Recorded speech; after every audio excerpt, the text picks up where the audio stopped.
Merci de préférer BB24. Bonsoir et bienvenue dans ce journal.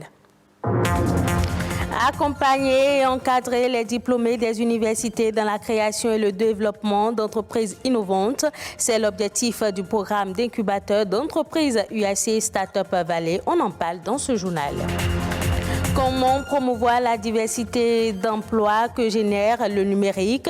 Une plateforme de recrutement anonyme conforme aux valeurs d'égalité et de solidarité existe désormais, une initiative de l'Agence francophone pour l'intelligence artificielle.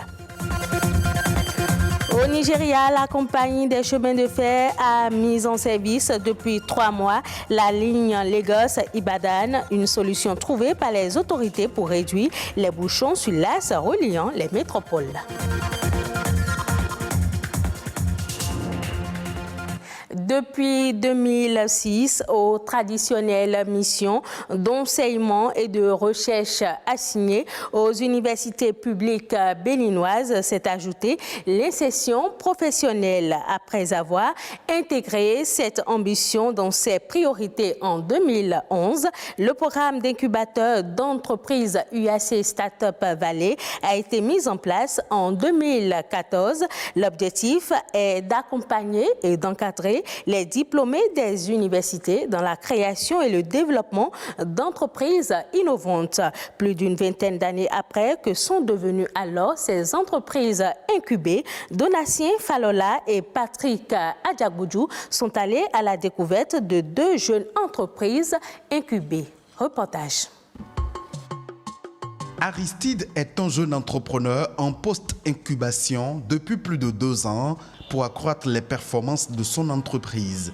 Il a créé la première plateforme de mémoire en ligne au Bénin. Une idée d'entreprise qui vise à collecter et à mettre à disposition du public les mémoires soutenues dans les universités privées et publiques du Bénin en version numérique. Donc nous sommes dit en version numérique, c'est plus facile. Partout où il y a Internet de la maison, l'étudiant peut accéder aux mémoires disponibles et rapidement voir ce qui correspond à son thème pour pouvoir faire la synthèse bibliographique de son mémoire. Des mémoires que cette start-up rend accessibles sur Internet et qui peuvent être téléchargées. Dans le processus de téléchargement, il y a des mémoires qui sont en version gratuite et des mémoires en version payante. Donc, les mémoires téléchargées en version payante, il y a l'auteur qui bénéficie d'un pourcentage et également notre start-up qui bénéficie d'un pourcentage. Tout comme Aristide, ces 3 jeunes et d'autres étudiants sont porteurs d'une idée d'entreprise basée sur l'accès à l'énergie en milieu rural. Dans les milieux ruraux, il existe des localités qui n'ont pas accès à ces services de base de l'énergie. Au fait, dû à plusieurs raisons, le milieu est carrément inaccessible au réseau électrique où ils sont tellement reculés au point où les alimenter revient beaucoup plus cher à l'État.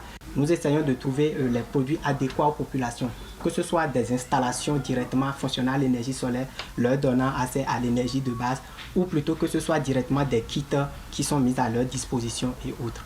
Pour concrétiser leurs rêves, ces jeunes diplômés sortis des universités publiques du Bénin ont été accompagnés et encadrés par le programme d'incubateur d'entreprises UAC Startup Valley de l'université d'Abomey-Calavi. UAC Startup Valley, je m'en souviens bien, c'était en 2018 qu'on a intégré les rangs de UAC Startup Valley.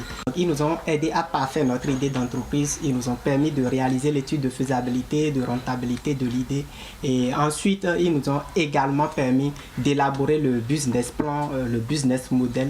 C'est cela qui nous a permis d'aller sur le marché du financement au fait. Grâce à l'incubateur UAC Startup Valley, ces jeunes ont été lauréats de plusieurs prix et financements au plan national, continental et international.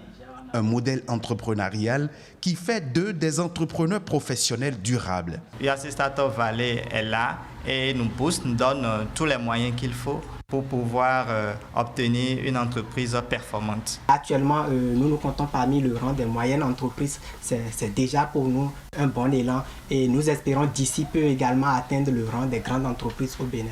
En 5 ans, 1059 étudiants ont bénéficié du programme UAC Startup Valley avec 485 idées et projets d'entreprise qui ont généré 99 entreprises collectives pour un chiffre d'affaires moyen annuel de 1 milliard de francs CFA dans les domaines de l'agrobusiness, des TIC et des services à haute valeur ajoutée.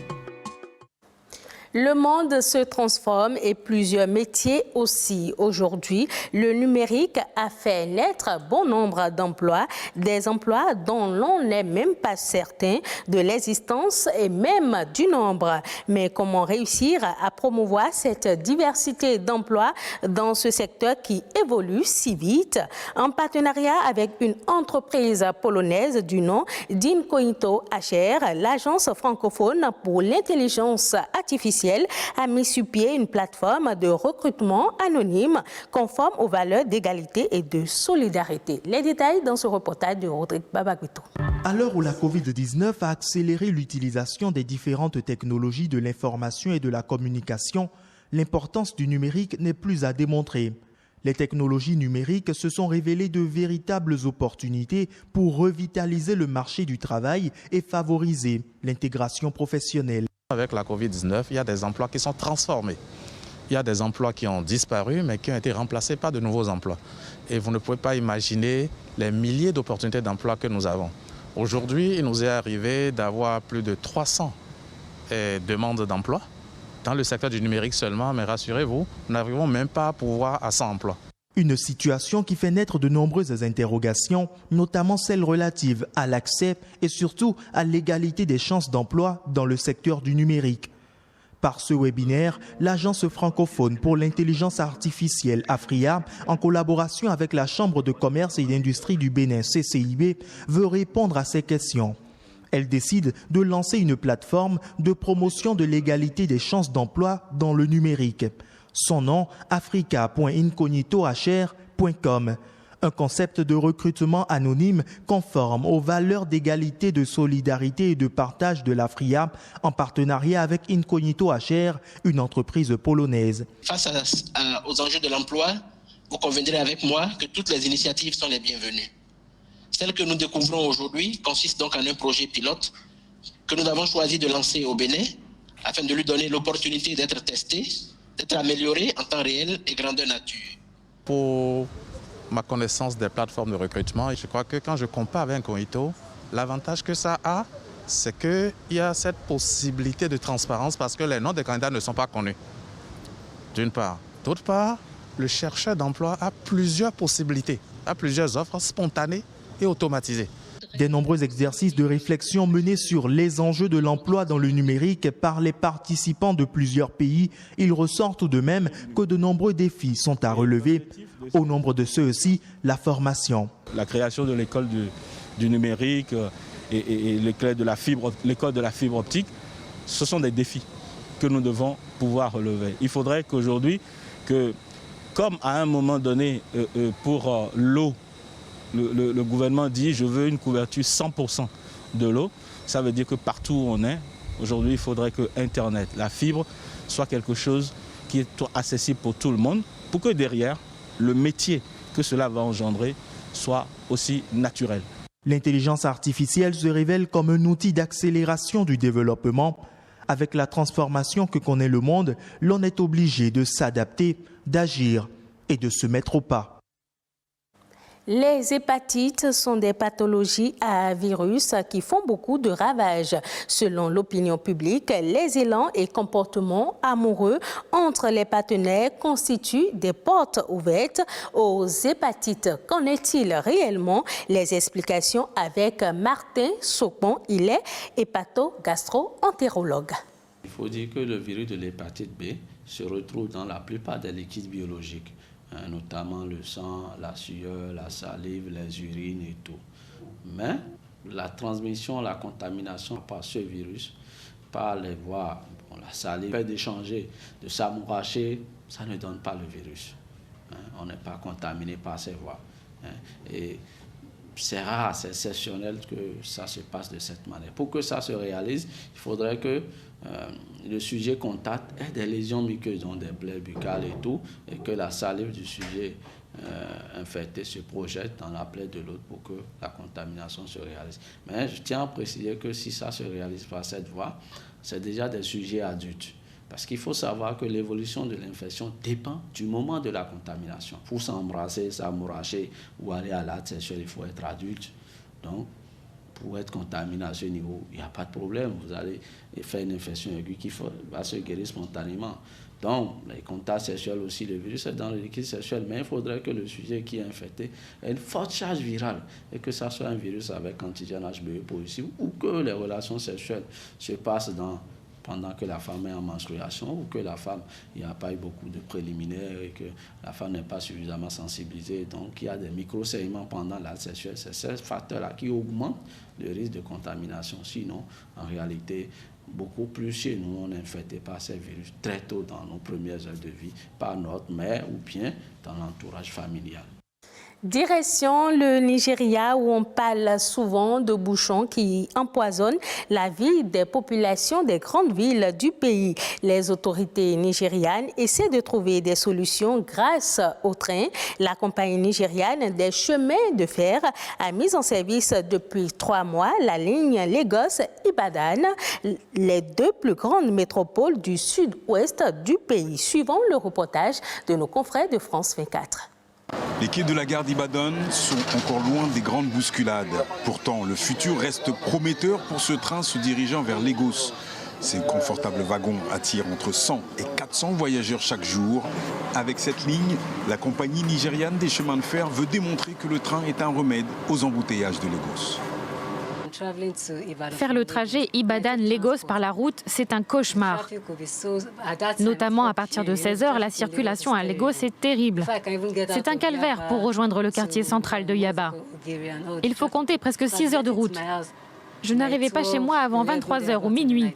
Le train facilite les trajets des voyageurs. Ibadan-Lagos, ce sont 2 liaisons par jour pour l'instant. À terme, la ligne aura pour terminus le port autonome d'Apapa. Impulsé à la fin des années 90, la renaissance du rail au Nigeria date de 2017. Un investissement total de près de 7,5 milliards de dollars. Ce prêt provient d'une banque chinoise. Il est dédié au réseau ferré entre les grandes métropoles industrielles, portuaires et commerciales du Nigeria. Relier Calabar, Port Harcourt, Kano ou encore Kaduna à Lagos, c'est le défi des 10 prochaines années sur lequel est lancée la direction de la NRC. Nous venons d'accomplir la première phase du projet d'un vrai réseau ferré national. Notre prochaine étape, c'est la voie Ibadan-Kano. Et nous allons procéder de manière différente. Pour cette ligne-là, nous allons travailler sur tout le tronçon en même temps. Le train, une vraie priorité pour le Nigeria et une urgence pour Lagos et ses embouteillages systémiques. Une mégapole qui pourrait compter 40 millions d'habitants dans moins de 30 ans. En Égypte, le gouvernement compte acquérir 4 millions de tonnes de blé chez les exploitants durant la campagne 2021-2022. Le pays dispose déjà d'un stock de blé pouvant permettre de soutenir la consommation nationale pendant plus de 3 mois. Selon l'autorité en charge de l'approvisionnement, cette augmentation des achats est une stratégie adoptée par l'exécutif pour consolider ses réserves stratégiques dans un contexte d'incertitude sur le marché mondial de la céréale. En dehors du blé, le gouvernement égyptien a également financé l'achat de sucre, d'huile, de viande, de bœuf et du riz. Ce sera tout pour cette édition. Merci de l'avoir suivi. Retrouvez ce journal sur le site de l'ORTB, www.ortb.bj. Passez un agréable week-end en compagnie de nos programmes.